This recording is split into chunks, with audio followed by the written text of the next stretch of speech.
그럼 이제 시작을 하도록 할게요. 저 사물 인터넷이나 웨어러블 디바이스 이제 아이디어부터 이제 개발 및 마케팅 전략에 대해서 전반적으로 제가 간단하게 다 훑고요.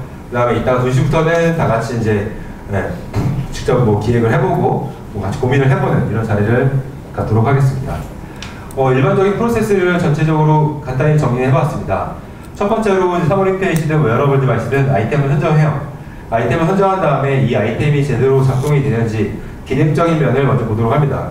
아두이노나 이런 것들을 통해 가지고 내가 만든 기능, 아까 예를 들어서 제가 비콘을 했다고 했는데 비콘을 아두이노로 만든 다음에 이 신호를 쐈을 때 실제로 신호가 잘 오고 그 다음에 신호를 받았을 때 이런 피드백이라는 느낌이 어떤지 실제로 체감하는 게 제일 중요해요. 그래서 이걸 본 다음에 괜찮다라고 생각이 들었어요. 또 확인했을 때는 바로 이제 양산화를 도입해야겠죠. 양산화 전에는 물론 목업 과정부터 해가지고 다양한 작업 과정들이 있는데 이 과정만 해도 또 역시 굉장히 복잡한 과정이 될 것 같아요. 역시나 좀 이따가 또 설명을 드리고요. 어쨌든 이런 과정들을 갔는데 이런 양산화 과정이 일주일 만에, 2주일 만에 혹은 한 달 만에 할 수 있는 게 아니에요. 최소 몇 달이 걸리거든요. 몇 달이 걸리기 때문에 그 걸리는 도중에는 동시에 서비스 기획이라든지 앱 제작이라든지 이런 작업을 동시에 할 수밖에 없어요. 이렇게 해야지만 사실상 전체적인 일정을 줄일 수가 있는 거고 단순하게 예전처럼 그냥 스마트폰 앱만 만든다라고 했을 때는 확장이 알아서 쫙 만든 다음에 테스트 기간 1, 2주 바꾸서 바로 출시하면 되잖아요. 근데 하드웨어가 껴있을 때는 좀 달라요.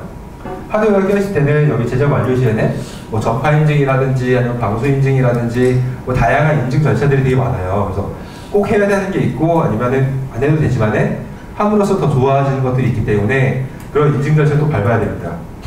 예를 들어 전파 인증 같은 경우도 최소 3주 이상이 걸리고 방수 인증도 1, 2주 이상 걸리고 다 이렇게 걸리는 것들이 좀 있기 때문에 이런 거죠.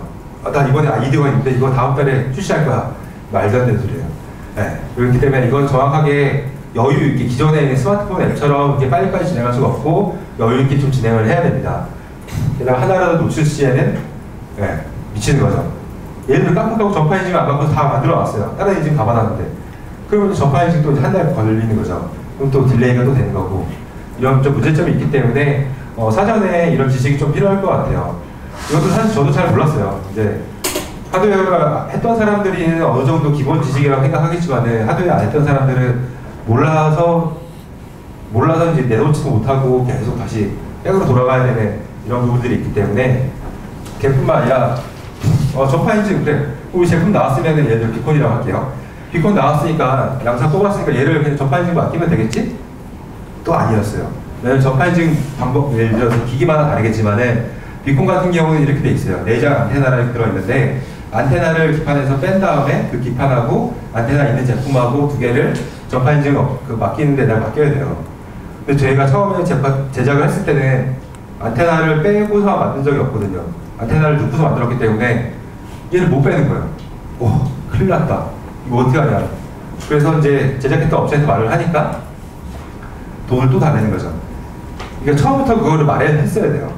그쪽에서 말을 안 하면 그냥 가만히 있기 때문에 제작 의뢰할 때부터 전파 인증 용도로 해가지고 안테나 빼는 용도랑 그 다음에 어떤 용도랑 따로따로 몇 개 만들어주세요 했어야 되는데 그걸 처음부터 제가 몰랐으니까 당할 수밖에 없는 거죠. 그래서 와 이거 그때부터 막 사기꾼들이다 막 생각하다가 그래 내가 몰라서 못한 거니까 정말 할 말 없다라는 이런 부분들이 좀 많았습니다.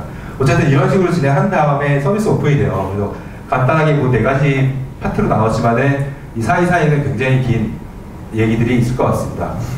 그래서 또 하나씩 살펴보도록 할게요. 제일 중요한 거는 사실 이 아이템 선정이 될 것 같아요. 그래서 아이디어 어떤 아이디어로 이제 서비스 기획을 할 거냐 제품 기획을 할 거냐 라는 부분이 될 것 같은데 첫 번째로 아이디어로 제일 중요한 건데 생각하실 게 커뮤니케이션이 될 것 같습니다. 이게 저 혼자만이 나 혼자만이 좋다고 해서 될 게 아니라 남들한테 같이 얘기할 거리가 돼야 되잖아요. 그래서 아까 제가 얘기한 것처럼 카톡하고 냉장고랑 카톡하는 이런 것들 같은 경우는 감성적으로 대화를 하는 거고 그다음에 화분 같은 경우도 주인님 목말라요 물 좀 주세요 이런 거 같은 경우도 어느 정도 감성적인 코드가 들어가 있는 커뮤니케이션 아이디어다라고 생각을 하고 있습니다. 근데 이런 것도 있는데 사실 제일 중요한 거는 마케팅적인 요소예요. 지금 이제 새로운 신기술이고 새로운 분야다 보니까 정말 실생활에 유용하고 이런 것들도 중요하겠지만은 그런 아이디어보다는 좀 더 마케팅적인 우리도 사물 인터넷을 하고 있어요. 그 다음에 기존에 어떤 걸 우리가 만들었어요 라는 식의 아이디어가 훨씬 더 많을 것 같아요. 그래서 사실 사물 인터넷과 웨어러블이 돈 버는 회사들이 별로 없는 게 이런 이유이지 않을까. 근데 사실 이런 과정이 있어야지만 다음 돈 버는 과정이 있다라고 생각을 하거든요. 보통 일반적으로는 신기술이나 새로운 어떤 게 나왔으면은 사람들이 이거에 대해서 이제 관심을 갖기 시작해요. 관심을 갖다 보니까 계속 이제 신제품을 만들고 너도나도 합니다. 특히 비콘 같은 경우는 작년에 그랬죠. 작년에 다 이슈다 보니까 서로 막 진행을 했어요. 근데 이슈도 되게 많이 갖고 사방에서 저 같은 경우는 강의도 많이 뛰고 그 다음에 각 회사마다 자문이라든지 미팅이라든지 굉장히 많이 잡혔어요. 그러다가 지금은 되게 조용해요. 비콘에 대해서 얘기를 안 하거든요. 이유가 뭘까? 뭐 일반적으로는 이렇게 얘기를 하더라고요. 아까 말한 것처럼 뭐 신기술이나 이런 게 나왔을 때는 처음에 이슈를 받다가 잠재기가 있는 거죠. 이게 지금 식은 게 아니라 실제로 다들 지금 뛰어들고 있는 거예요. 뛰어들어서 다 준비 단계이기 때문에 잠재기 있다가 아까 말했던 것처럼 올해 말부터는 분명히 사용자들이 늘어날 거기 때문에 이런 비콘을 활용한 서비스들이 잔뜩 많이 나올 거라고 하는 거죠. 근데 이 사이에서 이제 스타트업들은 이제 고민을 하죠. 저도 역시 마찬가지로. 왜 조용하지? 망했나? 벌써 이렇게 망했나? 안 되는데? 라는 생각이 이제 막 들었던. 근데 처음에 이런 생각 하다가, 아니구나. 한 회사 만나다 보니까 이미 어느 정도 습득을 해가지고 준비를 이미 많이 해놓은 거예요. 작년까지만 해도 잘 모르니까 다 물어보고 같이 이제 미팅하고 했다가 이제는 어느 정도 아는다라고 보게 된 거겠죠.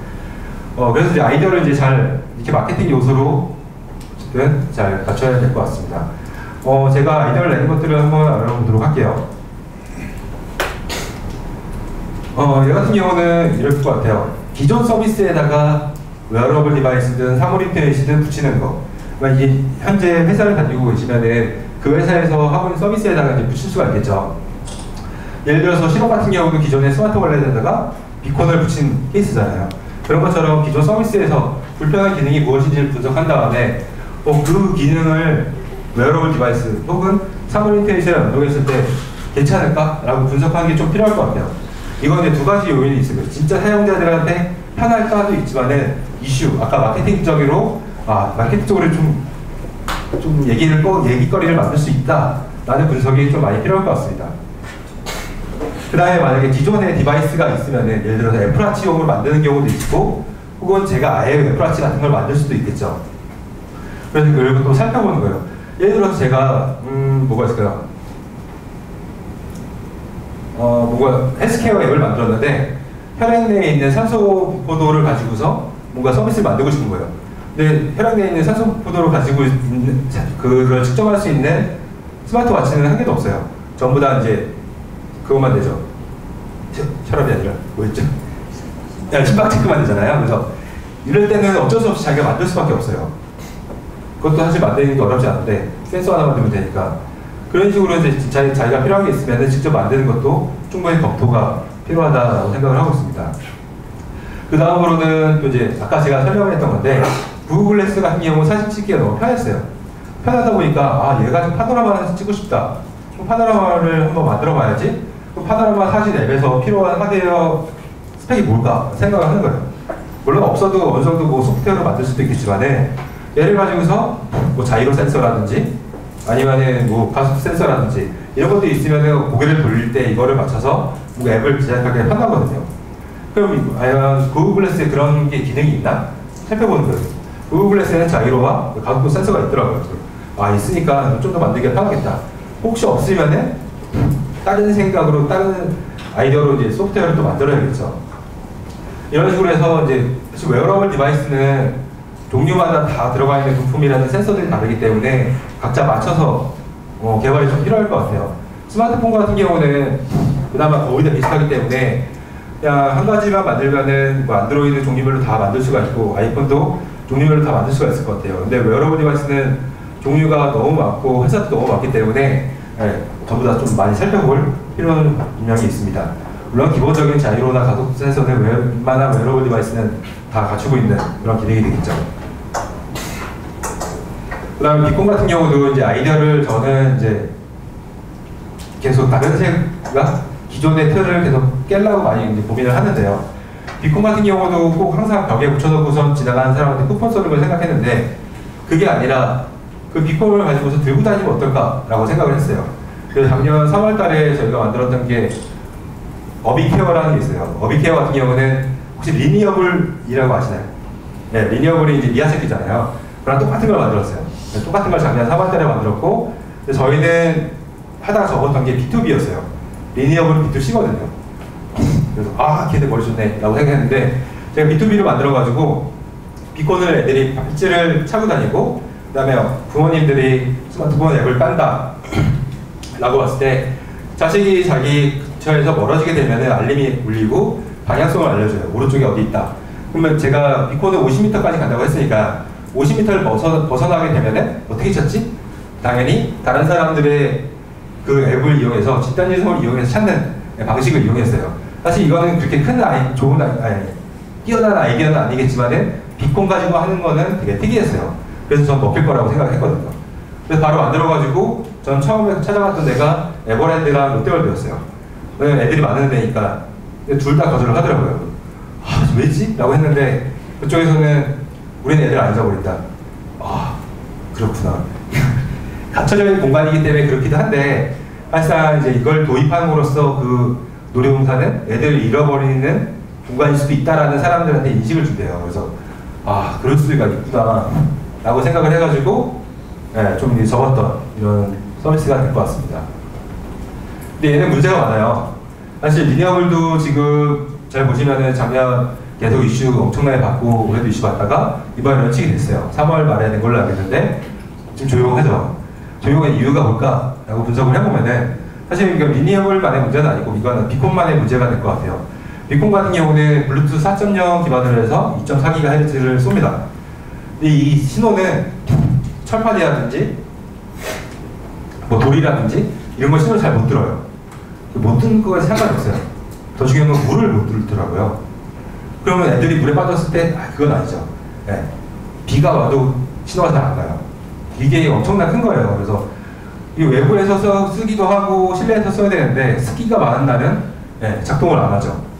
이것도 되게 큰 문제인데 이걸 또 어떻게 알아야 된다면은 저희가 작년에 무슨 뉴스 촬영 때문에 그 아쿠아리움에 들어가서 촬영을 했어요.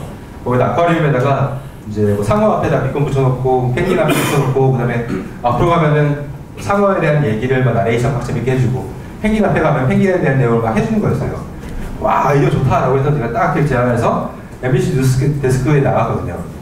앞에 촬영할 때는 당연히 연출이죠. 촬영할 때 연출이니까 막 나왔는데 실제로 해보는데 안 되는 거예요. 그래서 왜 안 되지? 밖으로 나갈 것도 돼요. 수분이구나. 이게 물속에 있는 것만으로도 되는 게 아니었구나. 그래서 이게 문제점이 좀 크더라고요. 물론 가까이선 되죠. 가까이선 되지만은 기본적으로 근처로 갔을 때 나와야 되는데 작동 자체를 안 하니까 이거 진짜 큰 문제가 될 수가 있겠구나 라고 생각이 들면서 아까 미아 찾기는 역시나 그렇게 비용은 안 되는 거예요. 그래서 이것도 문제가 되겠다. 게다가 아까 그걸 질문하셔가지고 대답을 하긴 했지만은 비콘의 가장 큰 문제점 중에 하나가 관리예요. 관리가 이제 세 가지가 있는데 이제 작동이 안 됐을 때 세 가지가 있어요. 그때가 배터리가 나갔을 때, 그 다음에 다운됐을 때.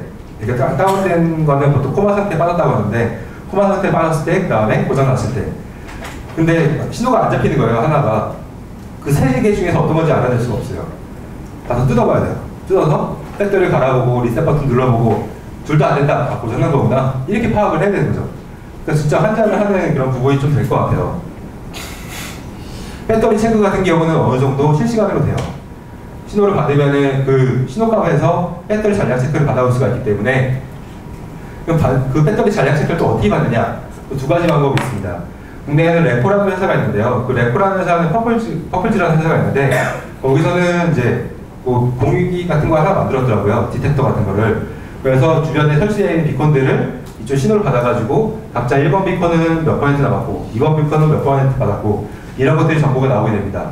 근데 또 하나의 방법은 다른 사용자들을 이용하는 거예요. 어차피 그 비콘을 이용해서 서비스를 받는 이용자들 앱이 있을 거잖아요. 그 앱을 통해 가지고 지나갈 때마다 사람들한테 계속 신호를 어차피 쏘니까 그 신호값을 해서 1번 비콘 몇 퍼센트 나왔고 2번 비콘은 몇 퍼센트 나왔다 라는 것들을 알아낼 수가 있습니다.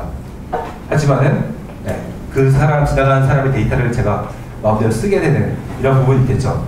그래서 데이터를 마음대로 안 쓰려면은 앱에서 축적하고 있다가 와이파이 연결되는 순간 서버로 전송시키고 이런 방식도 하나의 또 노하우가 될 것 같아요.